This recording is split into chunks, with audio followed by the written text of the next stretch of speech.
Hello student, आप लोग का फिर से स्वागत है आपके अपने चैनल वाणिज्य शिक्षण में। आज मैं आप लोगों को अंतर्राष्ट्रीय व्यापार की प्रकृति, महत्व एवं कठिनाइयों के बारे में बताऊंगी। पिछले वीडियो में मैंने विदेशी व्यापार मतलब अर्थात अंतर्राष्ट्रीय व्यापार किसे कहते हैं और उसके प्रकार के बारे में बताया था। तो आज हम देखेंगे इसकी प्रकृति, महत्व एवं कठिनाइयों के बारे में। शुरू करने से पहले हमेशा की तरह यही कहना चाहूँगी कि जो मेरे वीडियो को नए देख रहे हैं वो मेरे वीडियो को लाइक, शेयर और चैनल को सब्सक्राइब करना ना भूलें, ताकि वाणिज्य शिक्षा से संबंधित और भी महत्वपूर्ण जानकारियाँ आप लोगों तक कंटिन्यू पहुँचते रहें। तो चलिए आइए शुरू करते हैं अंतर्राष्ट्रीय व्यापार के बारे में सविस्तार। अंतर्राष्ट्रीय व्यापार की प्रकृति। अंतर्राष्ट्रीय व्यवसाय या अंतर्राष्ट्रीय व्यापार या विदेशी व्यापार तीनों एक ही हैं। इसमें दो देशों की सहभागिता होती है। विदेशी या अंतर्राष्ट्रीय या बाह्य व्यापार के प्रमुख लक्षण निम्नलिखित हैं।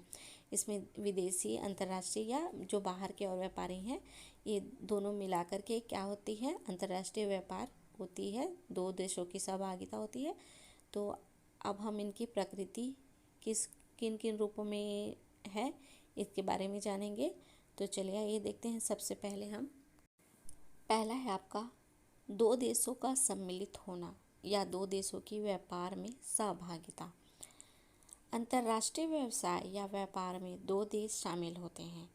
इन देशों के मध्य परस्पर वस्तुओं एवं मुद्राओं का आदान प्रदान होता है। यह व्यापार दोनों देशों की सीमाओं के बाहर होती है। स्पष्ट है, दो देशों को मिलाकर ही मतलब सम्मिलित होकर ही दो देशों में व्यापार हो सकती है। जैसे कि अगर एक वस्तु दे रहा है तो दूसरा आपको मुद्रा देगा। अगर दूसरा आपको वस्तु दे रहा है तो पहला आपको वस्तु और मुद्रा का आदान प्रदान होता है। तो इसी प्रकार से आयात निर्यात का कार्य दो देशों के बीच में होता रहता है। और अगर किसी देश के दो शहरों या दो राज्यों के मध्य इस प्रकार का व्यापार होता है, स्पष्ट कहा जा रहा है, अगर किसी देश के दो शहरों मतलब देश एक ही है लेकिन उसके जो दो शहर हैं या दो राज्यों के मध्य इस प्रकार का व्यापार होता है तो इसे अंतर्राष्ट्रीय व्यापार नहीं कहते हैं।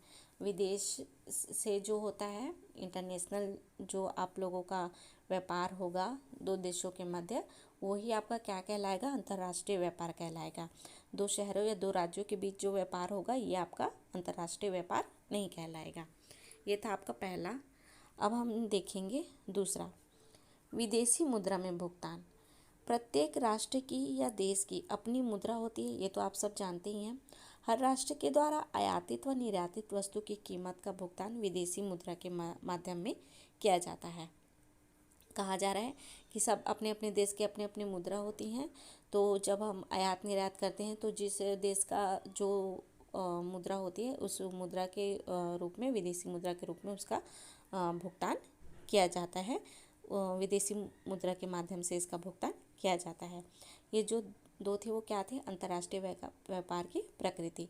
अब देखेंगे हम अंतर्राष्ट्रीय व्यापार का महत्व। अंतर्राष्ट्रीय व्यापार का महत्व। पहला है आपका औद्योगिक विकास। अंतर्राष्ट्रीय व्यापार से औद्योगिक विकास में योगदान मिलता है, क्योंकि विदेशों से कच्चा माल आयात किया जा सकता है तथा निर्मित माल को विदेशों में बेचा जा सकता है। औद्योगिक विकास से क्लियर है कि अगर औद्योगिक विकास होगा तो अंतर्राष्ट्रीय व्यापार में और भी जो आयात निर्यात के कार्य और भी महत्वपूर्ण और अच्छे तरीके से होंगे। जैसे कि स्पष्ट कहा जा रहा है कि अगर हम विदेशों से कच्चा माल लाते हैं तो हम उन्हें नए रूप में निर्मित करके उन्हें उस माल को विदेशों में बेच भी सकते हैं, निर्यात किया जा सकता है। दूसरा है आपका तकनीकी ज्ञान का विकास। तकनीकी ज्ञान से ही आप लोग को समझ आ सकता है कि नए नए जो आज के साधन हैं, नई नई मशीनें हैं, औद्योगिकी के जो नए नए तकनीक हैं, उन सब का हमें ज्ञान अंतर्राष्ट्रीय व्यापार के द्वारा मिल सकता है। तो आइए देखते हैं। अंतर्राष्ट्रीय व्यापार के द्वारा विदेशों से तकनीकी ज्ञान का आयात किया जा सकता है। विकासशील देश पूंजीगत सामान तथा प्रौद्योगिकी का आयात करके अपना तीव्र गति से विकास कर सकते हैं। कहा जा रहा है कि विदेशों से हम नई नई तकनीकी का ज्ञान प्राप्त कर सकते हैं और विकासशील देश पूंजीगत सामान तथा प्रौद्योगिकी का आयात करके अपना तीव्र गति से विकास कर सकते हैं।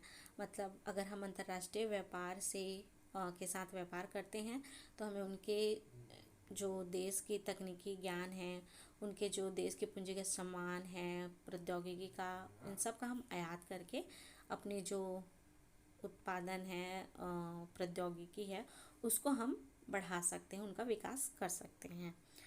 अब हम देखेंगे तीसरा, आइए देखते हैं विदेशी मुद्रा की प्राप्ति। विदेशी व्यापार से विदेशी मुद्रा की प्राप्ति होती है तथा आवश्यकता से अधिक उत्पादन का भी सदुपयोग हो जाता है। जाहिर सी बात है, अगर हम विदेश में आयात निर्यात कर रहे हैं तो विदेशी मुद्रा भी इससे हमें प्राप्त हो सकती है और तथा आवश्यकता से अधिक हम उसका उत्पादन भी कर हम उसका सदुपयोग कर सकते हैं। चौथा है आपका एकाधिकारी प्रवृत्ति पर रोक। विदेशी व्यापार के कारण विदेशी प्रतिस्पर्धा बनी रहती है, अतः कोई भी उत्पादक एकाधिकार प्राप्त कर शोषण करने की स्थिति में नहीं रहता है। एकाधिकार प्रवृत्ति पर रोक भी इसमें, अगर हम विदेशों से व्यापार करते हैं तो इस कारण से हमें प्रतिस्पर्धा बनी रहती है, जिससे कोई भी उत्पादक एकाधिकार व्यापारी करके किसी का शोषण करने के स्थिति में नहीं रहता है। क्योंकि अगर वो एकाधिकार है तो जाहिर सी बात है उसे जितनी भी हानियां हैं, जितने भी उत्पादन के जो भी कार्य हैं, वो सब उनको अकेले करना पड़ेगा और एकाधिकार में विदेशी व्यापार करने में थोड़ा सा दिक्कत हो सकता है। इसीलिए इसमें कहा जा रहा है कि एकाधिकार प्राप्त कर किसी के शोषण करने की स्थिति में एकाधिकार व्यापारी शोषण करने की स्थिति में नहीं रहता है, तो इससे हम इसमें रोक भी लगा सकते हैं। पांचवा है आपका प्राकृतिक साधनों का पूर्ण उपयोग। विदेशी व्यापार से प्रत्येक देश अपने अपने प्राकृतिक साधनों का कुशलतम उपयोग कर सकता है। प्रत्येक देश प्रायः उन उद्योगों में ही विशिष्टीकरण करता है जिनके लिए प्राकृतिक साधन देश में उपलब्ध है। विदेशी व्यापार से जाहिर सी बात है, विदेशी व्यापार अगर कोई से प्रत्येक जो भी देश है अपने जो प्राकृतिक साधन है, अपने देश में जो प्राकृतिक साधनों से ही वो उस व्यापार को कुशलता से उसका उपयोग करेगा, प्राकृतिक साधनों का, और उसी चीज़ का व्यापार करेगा। और प्रत्येक देश प्रायः उन उद्योगों में ही विशिष्टीकरण करता है जिनके लिए वो प्राकृतिक साधन उनके देश में। जाहिर सी बात है, जिस देश में जिस प्रकार के प्राकृतिक साधन का उपयोग होगा, प्राकृतिक साधन का अधिकतम उपयोग होता होगा, तो उसी का वो उपयोग करेगा और उसी के हिसाब से वह अपना उत्पादन कार्य करेगा और प्राकृतिक साधनों का भी इसमें पूर्ण उपयोग होगा। तो ये जो 5 थे वो क्या थे आपके अंतर्राष्ट्रीय व्यापार के महत्व। अगर हम अंतर्राष्ट्रीय व्यापार करते हैं तो ये जो सारे हैं वो हैं उसके महत्व हैं। अब हम देखेंगे अंतर्राष्ट्रीय व्यापार की, अब हम देखेंगे कठिनाइयाँ कि अब सबसे पहले हमने इसका महत्व तो देख ही लिया, अब इसकी हम कुछ कठिनाइयों को भी देख लेते हैं कि किस प्रकार से अंतर्राष्ट्रीय व्यापार करने में हमें कठिनाइयों का सामना करना पड़ता है। सबसे पहले हम देखेंगे कानूनी प्रक्रिया। कानूनी प्रक्रिया से आप लोग को समझ आ गया होगा कि अगर हम कुछ भी कार्य करते हैं तो छोटी से छोटी कार्य अगर व्यापार कर रहे हैं तो उसमें कानूनी प्रक्रिया तो करनी पड़ती है, और ये तो अंतर्राष्ट्रीय व्यापार है तो इसमें कानूनी प्रक्रिया तो करनी पड़ेगी। तो चलिए ये देखते हैं। अंतर्राष्ट्रीय व्यापार से संबंधित कानूनी प्रक्रिया बहुत ही लंबी होती है। अंतर्राष्ट्रीय व्यापार करने से पहले व्यापार करने वाले को सरकार से अनुमति लेनी होती है, बहुत सारे कानूनी प्रपत्र भरने होते हैं, ये सभी क्रियाएं बहुत समय लेने वाली होती हैं। तो ये कठिनाइयां हैं कि अंतर्राष्ट्रीय व्यापार करने से पहले ये कानूनी प्रक्रिया हमें थोड़ी कठिनाइयों का सामना करने के लिए मजबूर कर देता है। बिना सरकार की अनुमति के तो हम किसी भी वस्तु का आयात निर्यात कर नहीं सकते हैं, तो ये आपका कानूनी प्रक्रिया था। दूसरा है आपका प्रतिबंध। अंतर्राष्ट्रीय व्यापार आंतरिक व्यापार की तरह नहीं होता है। अंतर्राष्ट्रीय व्यापार की स्वतंत्रता कम होती है। किसी भी प्रकार के उत्पाद को बनाने से पहले सरकार की अनुमति लेना आवश्यक होता है। प्रतिबंध से ही रोक आप समझ सकते हैं प्रतिबंध।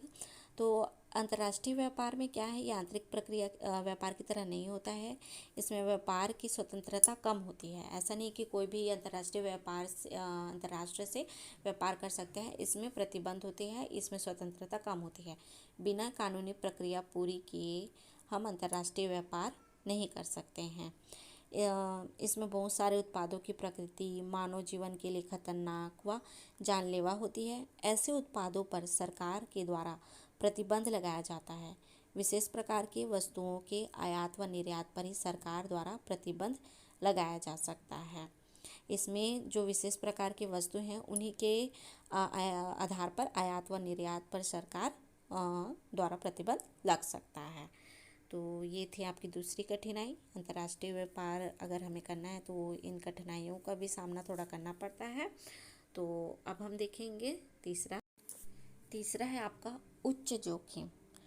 अंतर्राष्ट्रीय व्यापार में आंतरिक व्यापार की तुलना में जोखिम अधिक होता है, क्योंकि वस्तु को एक स्थान से दूसरे स्थान तक जाने में समय अधिक लगता है। मुद्रा विनिमय को भी उतार चढ़ाव का सामना करना पड़ता है। ये आपका उच्च जोखिम है। इसमें वही कहा जा रहा है कि वस्तुओं को एक स्थान से दूसरे स्थान तक पहुंचाने में समय भी अधिक लगता है, जोखिम भी अधिक लगता है, और जो मुद्रा विनिमय है उनका उतार चढ़ाव उसमें बना रहता है। अब हम देखेंगे चौथा है आपका विभिन्न भाषाओं के प्रकार। अलग अलग देशों में अलग अलग भाषाएं बोली जाती हैं और उन देशों के समस्त कार्य, चाहे वे राजनीतिक हो या व्यापारिक हो, उनका कार्य उनके देश में बोले जाने वाली भाषा के अनुसार ही किया जाता है। कई बार अलग अलग भाषा व्यापार की नकारात्मक रूप से भी प्रभावित होती है।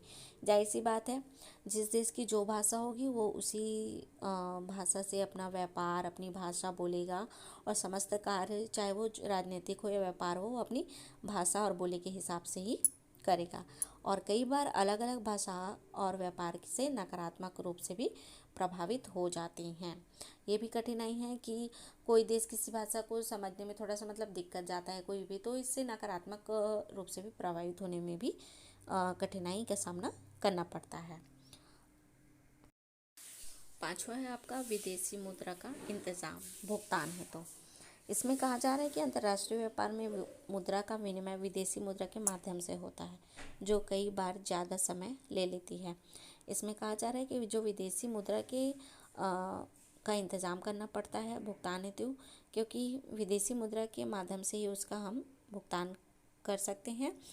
इस करने के लिए कभी कभी ये कठिनाई भी है कि वो कभी कभी विदेशी मुद्रा के आधार पर ही भुगतान करने के लिए कह सकता है, तो ये कई बार ज़्यादा समय ले लेती है, क्योंकि हमें उसका इंतज़ाम करना रहता है विदेशी मुद्रा का, तब जाके हम उसका भुगतान कर सकते हैं। तो इस प्रोसेस में हमें ज़्यादा समय लग सकता है। तो ये भी अंतर्राष्ट्रीय व्यापार की एक कठिनाई है। तो आज हम लोगों ने विदेशी व्यापार के प्रकृति, महत्व और कठिनाइयों के बारे में जाना है। तो इसी तरह से हम और भी वाणिज्य शिक्षा से संबंधित और भी जानकारियाँ आप लोगों तक कंटिन्यू पहुँचाते रहेंगे। तो आप मेरे वीडियो को लाइक शेयर और सब्सक्राइब करना चैनल को ना भूलें, ताकि वाणिज्य शिक्षा से संबंधित जितनी भी जानकारियाँ वे आप लोगों तक कंटिन्यू पहुँचती रहें। Thank you.